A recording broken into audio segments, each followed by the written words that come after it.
ఇండియాకు స్వాతంత్రం వచ్చిన తర్వాత మన మొదటి ప్రైమ్ మినిస్టర్ ఎవరు అనగానే మనకు గుర్తొచ్చేది జవహర్లాల్ నెహ్రూ. ఇక కాంగ్రెస్ పార్టీ అనగానే గుర్తుకొచ్చేది కూడా నెహ్రూ ఫ్యామిలీనే.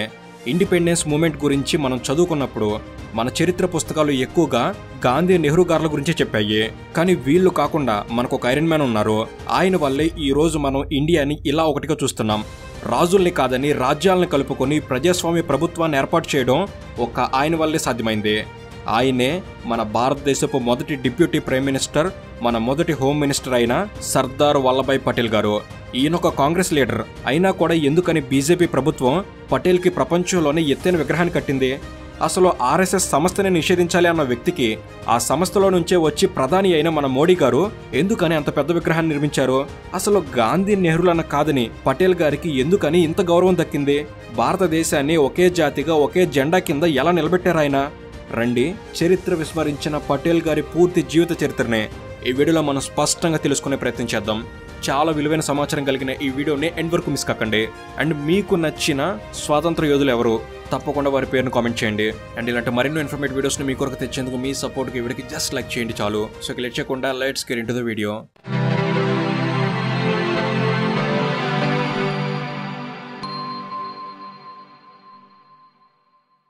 1875 సంవత్సరం అక్టోబర్ 31న గుజరాత్లోని నడియాడ్లో ఒక రైతు కుటుంబంలో జన్మించారు పటేల్ గారు. ఆయన తల్లిదండ్రులు జువేడ్బాయ్, లడ్బాదేవి. వీరు పాటీదార్ కులానికి చెందిన భూమి ఉన్న రైతులు. ఈ కులానికి చెందిన వారిని పటేళ్లు అని అంటారు. వీరికి మొత్తం 6 పిల్లలు. అందులో 4వ వాడైన వల్లభాయ్ పటేల్ని ప్రపంచంలోనే ఎత్తైన విగ్రహంతో యావత్తు దేశం స్మరించుకుంటుందని ఆనాడు అతని తల్లిదండ్రులు కల్లో కూడా ఊహించుండ్రు. పటేల్ గారు ఎక్కువగా గ్రామీణ వాతావరణంలో పెరిగారు. బ్రిటిష్ ప్రభుత్వం పెంచిన పన్నుల వల్ల వారి ఊరి రైతులకు పిల్లల చదువుకి కూడా డబ్బులు లేకపోవడం వంటి కష్టాలని తన కళ్ళతో చూశాడు. తన తండ్రి కూడా తన 6 పిల్లలను చదివించడానికి ఎన్నో ఇబ్బందులు పడ్డాడు. అందుకే పటేల్ గారు చదువును తొందరగా మొదలుపెట్టలేదు. దాంతో 20 ఏళ్ల వయసులో ఆయన 8th క్లాస్ చదువుతుండేవారు. ఇక 1895లో పటేల్ గారు కరమనాథ్ అనే తన ఊరు నుండి 17 కిలోమీటర్ల దూరంలో ఉన్న ప్లేటాడ్లో ఉన్న స్కూల్కి వెళ్లేవారు. ఎప్పటిలాగానే స్కూల్కి వెళ్లిన ఆయనకి ఒక రోజున అనుకోని సంఘటన కనబడింది. స్కూల్ అసెంబ్లీలో ఒక పేద విద్యార్థికి వేసిన ఫైన్ ని కట్టలేదని అతన్ని స్కూల్కి రావడానికి ప్రిన్సిపల్ పర్మిషన్ ఇవ్వడం లేదు. దాంతో ఆ పేద విద్యార్థి మా ఇంటి పరిస్థితి బాగోలేదని, తనకు బాగా చదువుకోవాలందని, తనని కూడా స్కూల్లోకి రానివ్వండి ఆ అబ్బాయి ప్రిన్సిపాల్ని బ్రతిమలుతున్నాడు. అయినా కూడా ఆ ప్రిన్సిపాల్కి ఆ అబ్బాయి మీద ధైర్యాలేదు. ఇది చూసిన పటేల్ గారికి మనసులో కలకలం రేగింది. డబ్బు లేనివాడు చదవలేడా? ఇది న్యాయమేనా అనే ప్రశ్న మొదలైంది. దాంతో ఆ అబ్బాయి కోసం 3 రోజుల పాటు 17 కిలోమీటర్లు నడిచి వెళ్లి స్కూల్ మండపం దగ్గర ధర్నా చేశాడు. ఈ ధర్నాలో అతనితో పాటు ఆ స్కూల్లో ఉన్న మిగతా క్లాస్ స్టూడెంట్స్ కూడా జాయిన్ అయ్యారు. ఇక చివరికి ప్రిన్సిపల్ దిగివచ్చి ఆ అబ్బాయికి వేసిన ఫైన్ ని రద్దు చేశాడు. ఆ రోజు సాయంత్రం ఆ అబ్బాయి పటేల్ని కౌగిలించుకుని మనస్ఫూర్తిగా థ్యాంక్స్ చెప్పాడు. ఆ క్షణం పటేల్ గారు ఇది తన గొప్ప అనుకోలేదు సరికదా, అన్యాయంపై నిలబడాలి అని బలంగా అనుకున్నారు. ఈ సంఘటన అతని జీవితంలో చెరగని ముద్ర వేసింది. 22 సంవత్సరాల వయసులో మెట్రికులేషన్ పాస్ అయిన తర్వాత తన తల్లిదండ్రుల దగ్గరకు వచ్చి నేను ఇంకా చదువుకోవాలని, తాను న్యాయవాది కావాలనుకుంటున్నానని పటేల్ చెప్పారు. ఇది విన్న వాళ్ళకి చాలా ఆశ్చర్యంగా అనిపించింది. ఎందుకంటే వారి కుటుంబంలో పటేల్పై ఎవరికి పెద్దగా ఆశలుండేవి కావు. ఆయన ఏదో చిన్న ఉద్యోగం చేసుకుంటానని అనుకున్నారు. కానీ ఆ రోజు స్కూల్లో జరిగిన ఆ సంఘటన, ఒక పేద విద్యార్థికి న్యాయం కోసం అతడు వాదించిన తీరు అతనిలో న్యాయవాదిగా మారాలనే ఆత్మవిశ్వాసాన్ని కలిగించాయి. ఇక పటేల్ గారికి 16 ఏళ్ల వయసు ఉన్నప్పుడు 12 ఏళ్ల జువేర్బాతో పెద్దలు కుదిర్చిన పెళ్లి జరిగింది. ఇది ఆ రోజుల్లో సర్వసాధారణం. ఇక అప్పట్లో అమ్మాయి పెళ్ళైన తర్వాత ఎక్కువ కాలం తల్లిదండ్రుల దగ్గరే ఉండేది. అబ్బాయికి పెళ్లి వయసు వచ్చే వరకు లైఫ్లో సెటిల్ అయ్యాకే భార్యను ఇంటికి తీసుకొచ్చే పద్ధతి ఉండేది. ఇలాంటి సంస్కృతిలో పెరిగిన పటేల్ తనకి 26 ఏళ్ల వయసు వచ్చిన తర్వాత న్యాయవాదిగా సెటిల్ అయిన తర్వాత తన భార్యను తీసుకుని గోద్రా వెళ్లారు. ఇక గుజరాత్లోని గోద్రా, బోర్సాద్, ఆనంద్ వంటి ప్రాంతాల్లో న్యాయవాదిగా ఆయన మంచి పేరును సంపాదించారు. ఇక ఇంగ్లాండ్కి వెళ్లి బారిస్టర్ కావాలనే తన లక్ష్యం కోసం డబ్బు కూడబెట్టడం మొదలుపెట్టారు. లండన్ వెళ్లడం కోసం అన్ని ఏర్పాట్లు పూర్తి చేసుకున్నారు. దానికోసం పర్మిషన్స్, టికెట్స్, పాస్పోర్ట్ అన్నీ వచ్చాయి. కానీ తానొకటి తలిస్తే దైవం ఒకటి తలిచింది అన్నట్టు ఈ టికెట్ల మీద పేరు విజే పటేల్ అని ఉండడంతో అతని పెద్దన్న విఠల్భాయ్ జువేర్బాయ్ పటేల్ ఈ టికెట్స్తో ఇంగ్లాండ్ వెళ్లి బారిస్టర్ చదవాలనుకున్నాడు. ఇది తప్పు అని వల్లభాయ్కి తెలిసిన చిన్నప్పటి నుంచి రామాయణం విని పెరిగిన ఆయన అన్న మీద ప్రేమతో, కుటుంబం మీద గౌరవంతో తాను వెళ్ళాలి అనుకున్న కోరికను వదులుకున్నాడు. ఇది తన వ్యక్తిత్వాన్ని ఎంతో ప్రభావితం చేసింది. ఇక వల్లభాయ్ పటేల్ దంపతులకి 1903లో మణిబెన్ అనే కూతురు, 1905లో దహ్యాబాయ్ అనే కొడుకు పుట్టాడు. ఇలా లైఫ్ అనేది సాఫీగా సాగిపోతుంది. మంచి లాయర్గా పేరు తెచ్చుకున్నారు, 2 పిల్లలున్నారు, మళ్ళీ ఇంగ్లాండ్ వెళ్ళడానికి సన్నాహాలు చేసుకుంటున్నారు.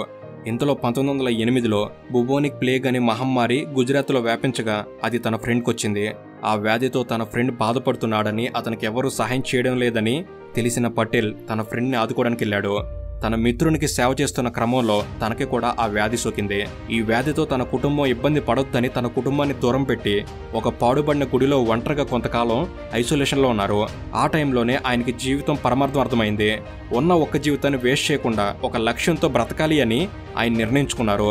తనైతే ప్లేగు వ్యాధి నుండి బయటపడ్డారు, కానీ తన భార్య జువేర్బా మాత్రం అదే సమయంలో క్యాన్సర్కి గురయ్యారు. ఇక ఆమెకు క్యాన్సర్ చికిత్స చేయించడం కోసం 1908 చివరిలో బాంబేలో హాస్పిటల్లో చేర్పించారు. ఆమె హాస్పిటల్లో ట్రీట్మెంట్ తీసుకుంటూ ఉండగా పటేల్ గారు ఓ హత్య కేసులో వాదనలు వినిపించడం కోసం ఆనంద్లో కోర్టుకు వెళ్లాల్సి వచ్చింది. ఆ టైంలో జువేర్బా గారికి ఆపరేషన్ జరుగుతుండగా అనుకోకుండా ఆమె చనిపోయింది. ఆ వార్త మధ్యాహ్నం 2 గంటలకి పటేల్ గారు కోర్టులో కేసు వాదిస్తుండగా ఒక టెలిగ్రామ్ వచ్చింది. ఆ టెలిగ్రామ్ని చదివి దాన్ని ఆయన తన జేబులో పెట్టుకుని తిరిగి ఆయన తన వాదనలు వినిపించారు. ఇక కోర్టు టైం అయిపోయిన తర్వాత తన తోటి వారు టెలిగ్రామ్ గురించి అడగగా అది తన భార్య మరణవార్త అని చెప్పారు. ఇక్కడ విషాదంపై తన సంకల్పం గెలిచింది. ఇది అతని జీవితంలో ఒక తీవ్రమైన మలుపు. భార్యను కోల్పోయిన జీవితం విలువ తెలుసుకుని తన పిల్లల్ని బాధ్యతగా పెంచాలని నిర్ణయించుకున్నారు. మరో పెళ్లి చేసుకోవాలని కుటుంబ సభ్యులు ఎంత ఒత్తిడి చేసినా ఇక నుంచి తన జీవితం మొత్తం తన పిల్లలు, వృత్తి, దేశం కోసం అంకితం ఇవ్వాలని నిర్ణయించుకున్నారు. ఇక 1909లో పటేల్ గారు తన పిల్లల్ని తన కుటుంబం దగ్గర వదిలేసి 36 ఏళ్ల వయసులో ఇంగ్లాండ్కి వెళ్లి మిడిల్ టెంపుల్ ఇన్ అనే ప్రముఖ లా స్కూల్లో చేరారు. అక్కడ 36 నెలల కోర్సుని 30 నెలల్లోనే పూర్తి చేసి ఫైనల్ ఎగ్జామ్లో టాప్ ర్యాంక్ సాధించారు. కాలేజీ చదువుల అనుభవం లేకపోయినా అక్కడ ఆయన అద్భుతం చేశారు. అయితే అక్కడి life style, dressing style Patel గారిపై ప్రభావం చూపింది. ఆయన వాటికి ఆకర్షితులయ్యారు.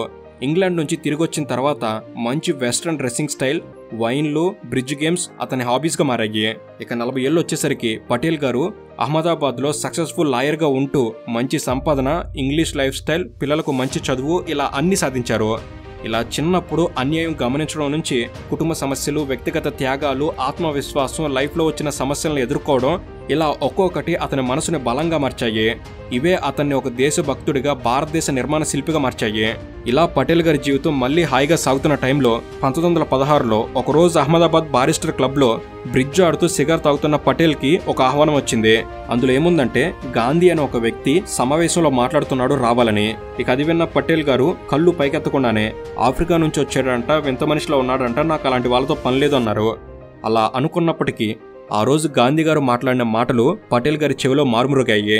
ఆ తర్వాత పటేల్ గారు గాంధీజీని కలిసిన తర్వాత నాకు అహింస, హింస వంటి సిద్ధాంతాలపై ఆసక్తి లేదు, కానీ ఈ మనిషి నిజాయితీగా దేశం కోసం తన జీవితాన్ని అంకితం చేశారు, నాకు అంతే చాలు అంటూ గాంధీజీపై పూర్తి నమ్మకాన్ని ఏర్పరచుకున్నారు. ఇక అప్పటి నుంచి గాంధీ గారు ఏది చెబితే అది చేయడానికి పటేల్ గారు ఎప్పుడూ సిద్ధంగా ఉండేవారు.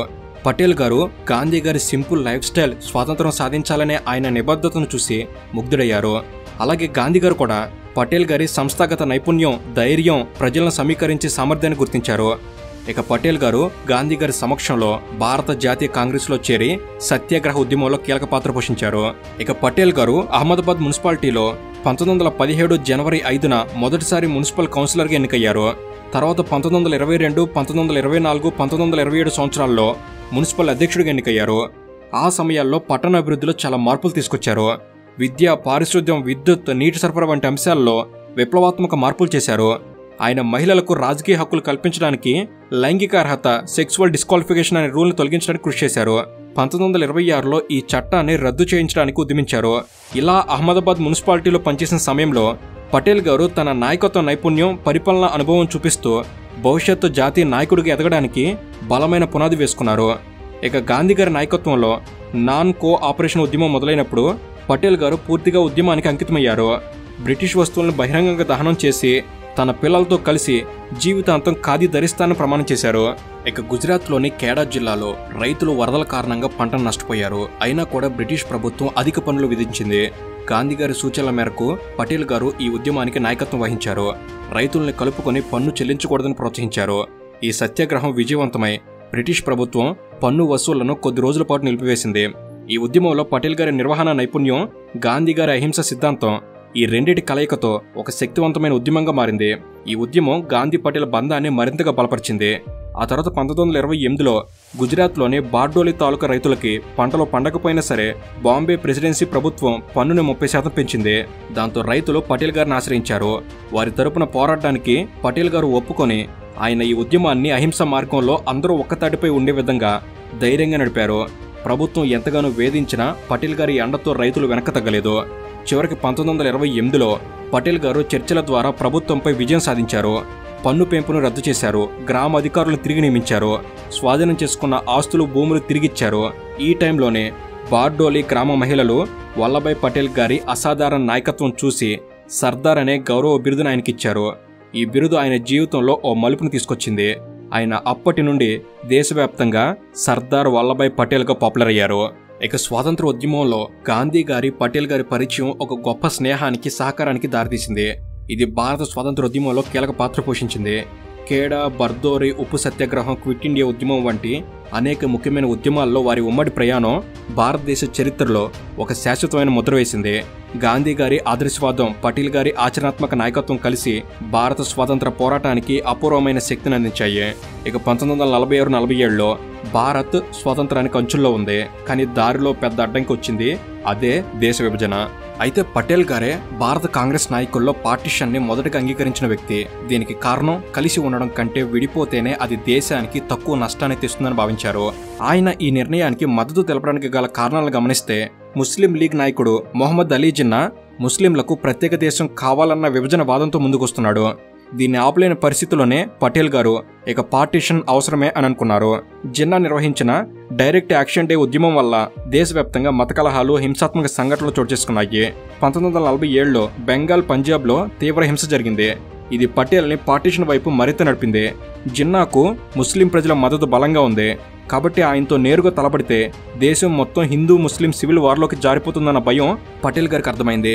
కాంగ్రెస్ పార్టీ, ముస్లిం లీగ్ కలిసి ఒకే ప్రభుత్వం నడపడం సాధ్యం కాదని ఆయనకు క్లియర్గా అర్థమైంది. విభజన గురించి ఒక ప్రసంగంలో పటేల్ గారు ఇలా అన్నారు: మనందరికీ ఇది బాధాకరమైన విషయం.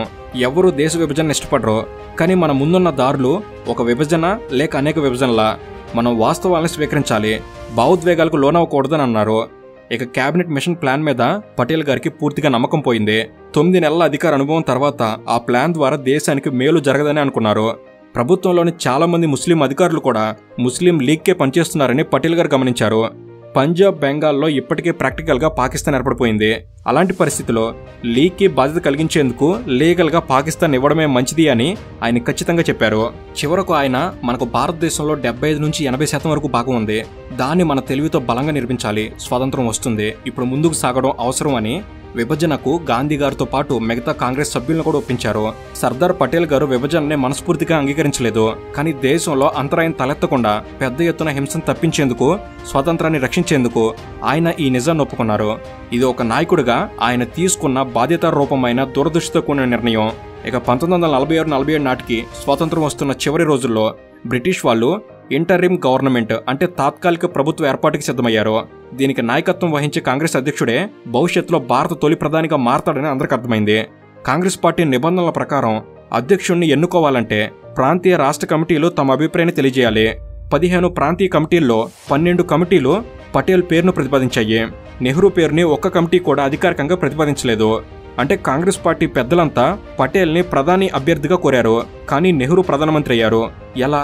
ఇక్కడే గాంధీ గారి మ్యాజిక్ జరిగింది. నెహ్రూ తనకు ఆ పదవి కావాలని వ్యక్తిగతంగా గాంధీజీకి చెప్పారు. గాంధీ గారు ఎప్పుడూ నెహ్రూ గారికి మంచి సపోర్టర్గా ఉండేవారు. యువత, ఐక్యత, విజన్ విషయంలో నెహ్రూకి ఆదరణ ఉండటం గాంధీ గారికి నచ్చేది. దాంతో ఈ పరిస్థితుల్లో గాంధీజీ పటేల్ గారితో వ్యక్తిగతంగా మాట్లాడారు. నెహ్రూకి ప్రధాని పదవి మీద కోరికుంది. అతడు పదవిని కోరుతున్నాడు. నేను ఆయన ఆశను నిరాశపరచలేను అని మాట్లాడారు. ఈ మాటల ద్వారా గాంధీజీ పటేల్ గారిని నొప్పించినప్పటికీ పార్టీ ఐక్యత కోసం నెహ్రూకి అవకాశం ఇవ్వాలని చెప్పారు. ఇక్కడ పటేల్ గారు నిజమైన నాయకత్వాన్ని చూపించారు. ఆయన పార్టీ పెద్దల మద్దతు ఉన్నప్పటికీ గాంధీజీ అభిప్రాయాన్ని గౌరవించి తాను పదవికి పోటీ పడడం లేదని ప్రకటించారు. ఇక్కడ పటేల్ గారు దేశం కోసం పదవిని వదిలేసిన నాయకుడు. కానీ నెహ్రూ గారు గాంధీ గారి మద్దతుతో ప్రధాని పదవికి వచ్చిన నాయకుడు.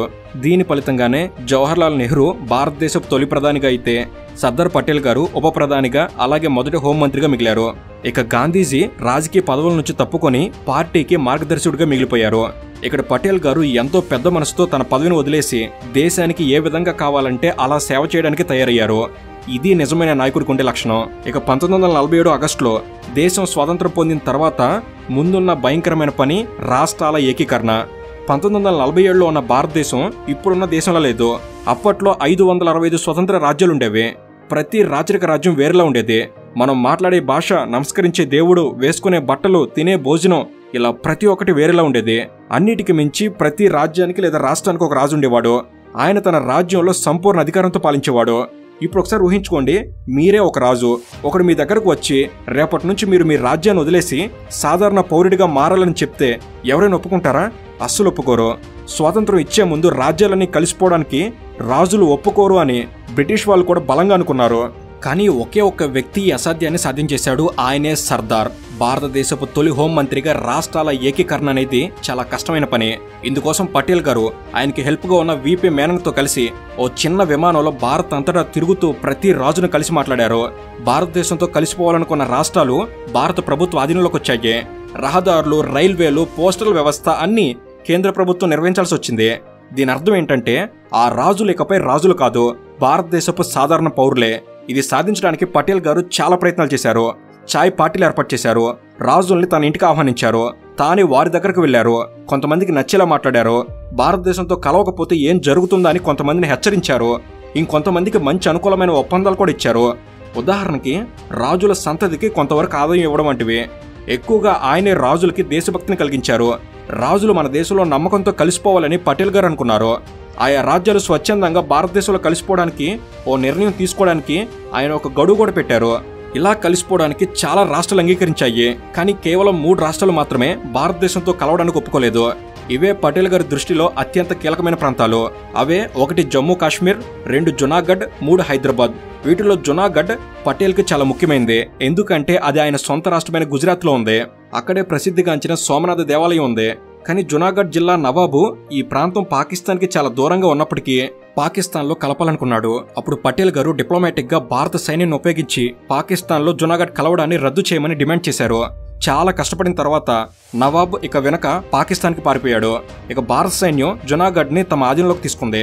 తర్వాత జునాగఢ్లో ప్రజాభిప్రాయ సేకరణ ఓటింగ్ జరిపారు. ఓటింగ్లో ప్రజలు భారతదేశంతో కలవడానికి ఇష్టపడ్డారు. దాంతో జునాగఢ్ పూర్తిగా భారత్లో కలిసిపోయింది. ఇక నెక్స్ట్ ఇంతకంటే పెద్ద రాచరిక రాష్ట్రం హైదరాబాద్. ఇది ఆనాడు ఇప్పటి తెలంగాణ, ఆంధ్రప్రదేశ్, కర్ణాటక, మహారాష్ట్ర భాగాలను కలుపుకొని ఉండేది. హైదరాబాద్కి నిజాం ఉస్మాన్ అలీ ఖాన్ అనే ముస్లిం రాజు ఉండేవాడు. ఆయన స్వతంత్రంగా ఉండాలని లేదా పాకిస్తాన్తో కలవాలని ఆశపడ్డాడు. కానీ భారత్లో కలవడానికి మాత్రం సిద్ధంగా లేడు. స్వాతంత్రం వచ్చిన ఏడాది తర్వాత కూడా నిజాం ఏ నిర్ణయం తీసుకోలేదు. ఇదిలా ఉండగా రజకారులు అనే ముస్లిం బలగాలు హైదరాబాద్ మీదకు వెళ్లే రైళ్లపై దాడులు చేయడాన్ని మొదలుపెట్టారు. రైళ్లను దోచుకుంటూ ఎంతోమంది భారతీయులను చంపేశారు. ఇది 1947 తర్వాత ఏడాది పాటు జరుగుతూనే ఉంది.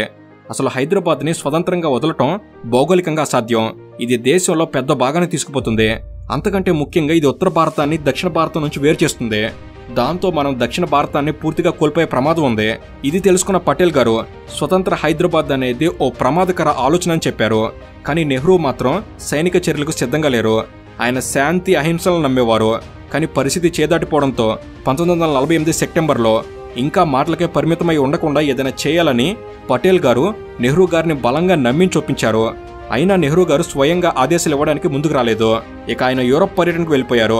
ఇదే టైంలో పటేల్ గారు తాత్కాలిక ప్రధాని స్థాయిలో భారత సైన్యానికి హైదరాబాద్ మీద దాడి చేయమని ఆదేశించారు.